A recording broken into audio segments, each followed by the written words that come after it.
Luxury dealership salesman refused to let her test drive the flagship model, saying this isn't a starter car. She had no idea she had just bought the entire dealership group. A luxury car showroom is supposed to be a place of quiet, gleaming ambition, but for one salesman, it became the site of his own undoing. A woman in a plain jacket and sneakers walks in and asks to test drive the flagship model on the showroom floor. He looks her over once, laughs politely, and suggests she consider something more realistic for a first-time luxury buyer. What he doesn't know is that the woman he just dismissed signed the papers that morning, acquiring majority control of the dealership group's parent company. Before we begin, comment where you're watching from today, and subscribe, because next week's story is one you don't want to miss. Now, let's get into it.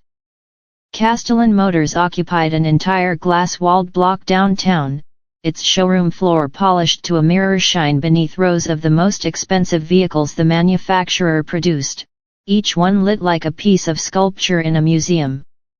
The dealership had built its reputation over 3 decades on a very specific, very deliberate atmosphere, one where the cars did the talking and the sales staff, in theory, simply facilitated the inevitable. On the floor that afternoon stood Bradley Cole, a senior sales consultant in his late 30s, a man who had spent 12 years developing what he privately called an instinct for identifying serious buyers within seconds of them walking through the door, an instinct built almost entirely on clothing, watches, and the specific unhurried confidence, or nervous hesitation, in how someone approached a 6-figure vehicle. At just past 1 in the afternoon, a woman walked onto the showroom floor wearing a plain gray jacket, dark jeans, and simple white sneakers, her hair pulled back loosely, carrying nothing but her phone and a slim wallet. She walked directly toward the flagship sedan positioned at the center of the floor, the dealership's halo model, and studied it for a long moment before turning to the nearest available salesman. "Good afternoon," she said. "I'd like to test drive this one, please." Bradley approached with a practiced, easy smile, his eyes moving briefly over the jacket, the sneakers, the absence of any visible luxury branding.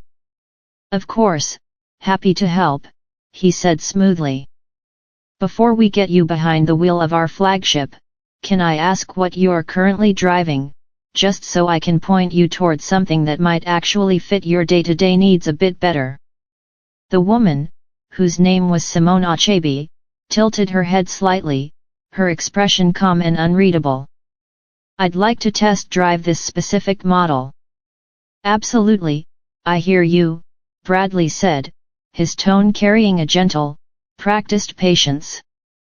"I just want to be upfront with you, because I think it saves everyone time. This particular model starts at just under $200,000 before options, and honestly, for a first luxury purchase, most of our clients find our entry-level line offers a much more comfortable starting point. Similar styling, considerably friendlier price point. I could have you in one of those within the hour." "I appreciate the suggestion," Simone said, her voice still even, "but I'd specifically like to test drive this one." Bradley let out a short, easy laugh, the kind reserved for moments he'd clearly rehearsed. "I respect the enthusiasm, I really do. But between us, this isn't really a starter car. It's built for clients who've already spent considerable time in our other vehicles and know exactly what they're stepping up into. I'd hate for your first experience with the brand to feel overwhelming, or frankly, for the insurance and financing conversation to feel like an unnecessary hurdle if the numbers don't quite line up." 2 other customers browsing a nearby vehicle had paused, glancing over with the specific, curious attention people give to even mild friction on an otherwise quiet showroom floor. "I don't need financing," Simone said. "I'd like to pay in full, and I'd like to test drive the car before I do." Bradley's smile thinned slightly. "Ma'am, I do want to gently manage expectations here. A cash purchase at this level typically requires documentation we'd need to verify before I could authorize a key handoff for a test drive, purely for insurance liability reasons. I promise this isn't personal. It's simply how we protect the dealership's vehicles. Then perhaps you could verify the documentation, Simone said. I have it here. She held up her phone slightly, though she made no move to hand it over yet. Bradley's eyes flicked toward his manager's office briefly before settling back on her. I appreciate that, truly. But I've been doing this for 12 years, and I've learned it's usually kinder to be honest early rather than let someone go through the motions only to find the fit isn't quite right. There's a wonderful pre-owned lot just up the street, excellent selection, considerably more approachable price points. I'd be glad to call ahead for you. It was at this exact moment that a man in a tailored navy suit, moving briskly from the direction of the dealership's executive offices, crossed the showroom floor, a tablet tucked under one arm and an expression of controlled urgency on his face. Simone, he said, slightly breathless, sorry. The final signature on the parent holding transfer took longer than expected with counsel, but it's fully closed now. He stopped, taking in the scene, Bradley standing beside the flagship sedan, Simone with her phone still in hand, no keys anywhere in sight. Is everything all right? The man asked, his eyes narrowing as he looked between Bradley and Simone. Bradley glanced at him, maintaining his composure. This doesn't concern you, sir. I'm simply helping this guest find the right vehicle for her needs. The man's eyebrows rose sharply. I'm sorry, what exactly have you been telling her? I've been explaining, Bradley said, with the patience of someone stating something obvious, that our flagship model is really designed for more established luxury clients, and that I've suggested some more appropriate alternatives given what appears to be a first-time purchase. The man looked at Simone, something between disbelief and barely restrained frustration crossing his face, then turned back to Bradley. Do you have any idea who you're speaking to right now? Bradley allowed himself a short, measured laugh. I know precisely who I'm speaking to. A prospective customer who, based on this conversation, doesn't appear ready for a vehicle at this price point. Miss Achebe's holding company, the man said, his voice dropping into something quiet and precise, completed a transaction this morning acquiring majority control of Castellan Automotive Group. Which, in case that name means nothing to you, happens to be the parent company that owns this dealership, along with 11 others across the region. Every car on this floor. Every commission you've ever earned. The words landed on the polished showroom floor with the specific, physical weight of a dropped glass. The two customers nearby had gone entirely still, one of them lowering the brochure she'd been holding. Bradley's hand, which had been resting confidently near the sedan's hood, went still. That's not possible, he stammered. Any ownership change would have been communicated to dealership management immediately. I would have received a memo, a briefing, something. The transaction closed privately this morning, the man said. The formal announcement to dealership staff is scheduled for Monday's regional meeting. Miss Achebe asked specifically to visit this location unannounced today, before anyone knew who she was, because she wanted to understand exactly how the sales floor treats customers who walk in without the specific signals your team has apparently been trained to look for.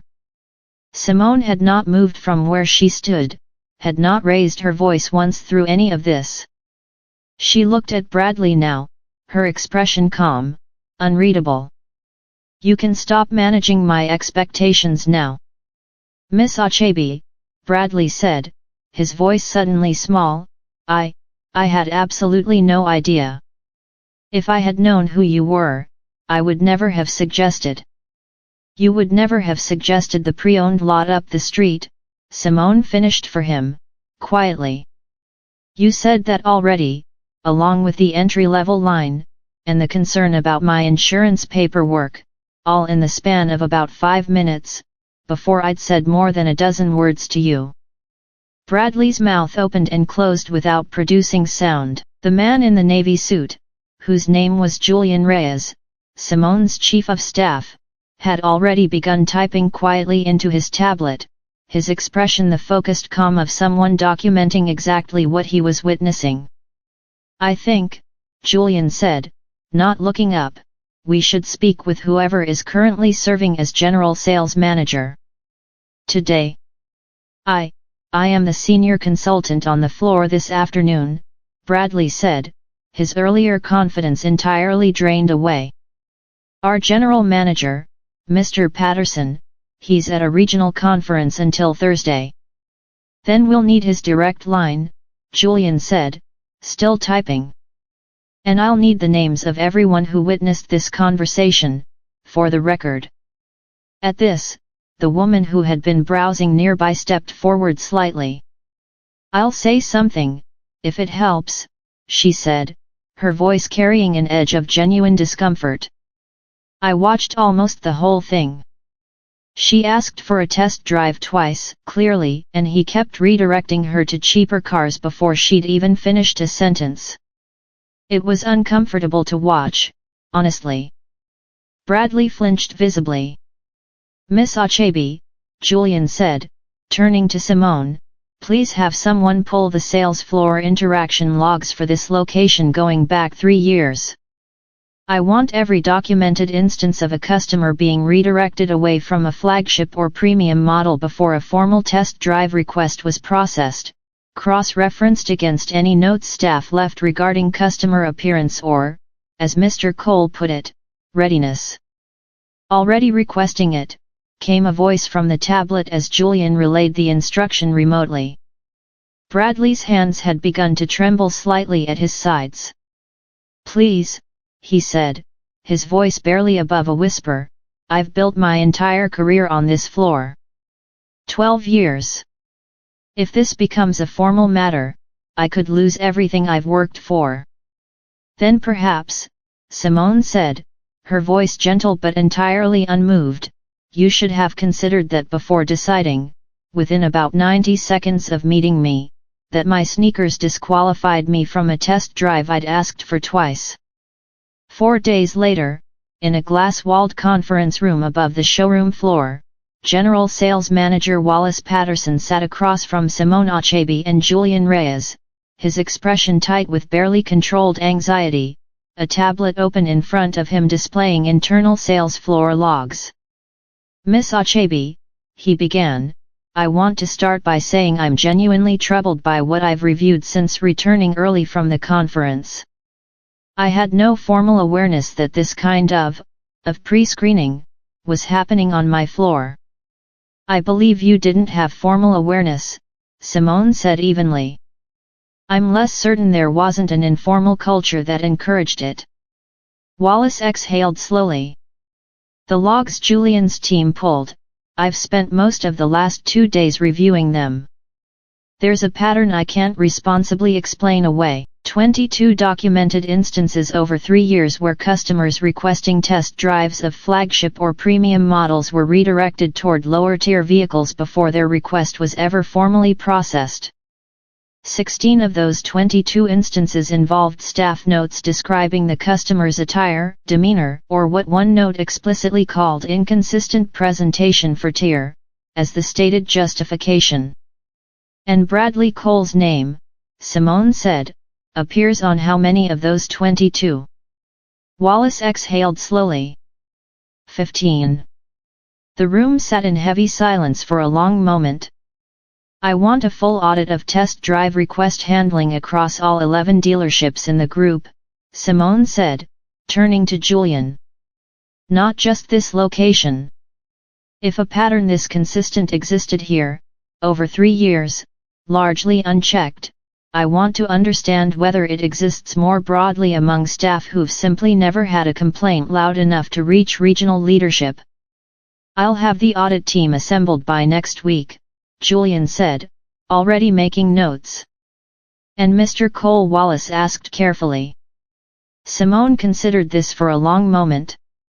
I'm not interested in ending someone's career over a single conversation, even a presumptuous one. But 15 instances over 3 years, all following an identical pattern, isn't a single conversation. That's an established practice this dealership group apparently tolerated because it never generated a complaint loud enough to force a genuine reckoning, until today. So termination, Wallace said quietly. That's a decision within your authority as general manager, based on the company's own personnel policies and the evidence now in front of you, Simone said. But I'll tell you honestly, if he remains on staff after this, I'll want a very clear understanding of what accountability actually looks like beyond a documented conversation, because documented conversations clearly didn't interrupt this pattern after instance 1, or instance 8, or instance 15. 7 weeks later, Castellan Automotive Group announced a company-wide revision to its sales floor procedures across all 11 locations, including a mandatory, standardized test drive authorization process that removed staff discretion to redirect customers away from any vehicle before a formal request was processed, mandatory bias awareness training for all sales consultants, and a confidential customer feedback channel routed directly to regional leadership rather than filtered through individual dealership management. Bradley Cole did not return to Castellan Motors. The specifics of his departure were handled quietly through the company's HR office, though within the tightly connected world of luxury automotive sales, word travels regardless of how discreetly a matter is handled. Simone Achebe never commented publicly on the incident, declining the handful of interview requests that surfaced after a customer's account of the woman who bought the dealership group being steered toward the pre-owned lot instead gathered unexpected attention within local business circles. When asked once, briefly, by a regional business publication why she'd chosen not to identify herself immediately on the showroom floor, she offered a simple answer. Because I wanted to understand how the dealership actually treated someone who hadn't announced her worth the moment she walked in, she said. Most of the people that kind of screening quietly turns away don't have a chief of staff who can correct the record 5 minutes later. I did. That's not something everyone gets. If you've ever been quietly redirected, underestimated, or dismissed by someone who decided your worth before bothering to actually find out, remember this: the people who make that judgment rarely imagine the moment it might come back around, and they almost never expect it to arrive as calmly, and as thoroughly documented, as it usually does. If you enjoyed this story, subscribe to Silent Empire for more true-to-life stories of quiet power and the moments it finally speaks up. New story every week. See you in the next one.